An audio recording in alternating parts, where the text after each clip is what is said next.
on those missile launches by North Korea, and we're going to stay with that because it is the biggest news story of the day.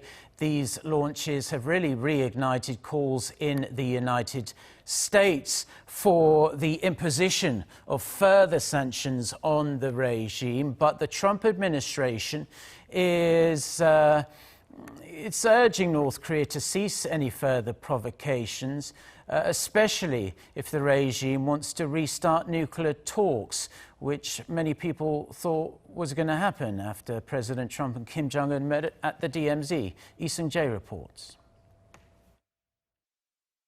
The latest launches of what South Korea described as 2 new short-range ballistic missiles is in violation of UN Security Council resolutions on the north and may hinder the chances of Pyeongyang and Washington restarting their nuclear talks anytime soon.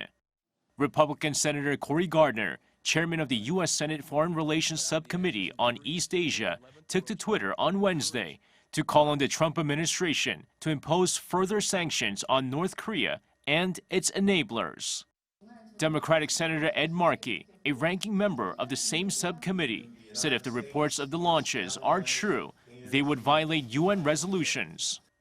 Other U.S. officials have questioned whether North Korean leader Kim Jong-un is serious about denuclearizing his regime, adding that flexibility on easing sanctions may not be the best option.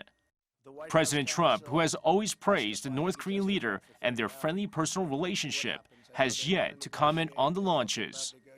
When the North previously fired missiles in May, Trump downplayed them and reaffirmed his confidence that Kim will uphold his commitment to denuclearize. The U.S. State Department on Thursday urged the regime to refrain from further provocations, adding it still hopes for a resumption of working-level talks on the regime's denuclearization.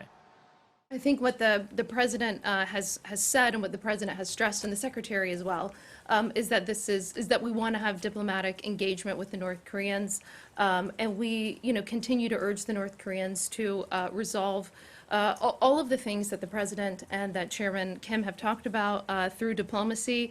We urge no more provocations and that all parties should abide by our obligations under UN Security Council resolutions.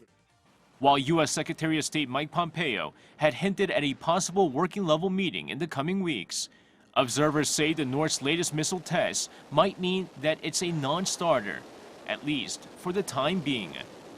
Seung-jae, Arirang News.